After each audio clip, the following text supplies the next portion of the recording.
Hi, does the CMF Phone 1 have a fingerprint sensor? So, to find this out, we would need to open settings on the phone. Here, find this tab, Security and Privacy. And after that, choose Device Unlock. And yep, we can actually see fingerprint. So you can tap it, confirm your pattern, PIN code or password. Or just now you'll need to simply tap Setup button and tap and hold the fingerprint sensor, which is located right here in the middle on the bottom of the display. So just hold it and lift your finger when you feel vibration, and you need to complete this whole circle with red lines. So just continue the process, press and lift, press and lift.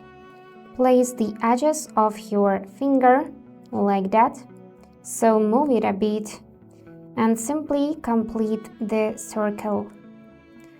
And yep, that's it. Now this fingerprint edit, so we just need to tap down button and we can also enable to show fingerprint icon. Let's test it. So yeah, it's working. And that's it for today.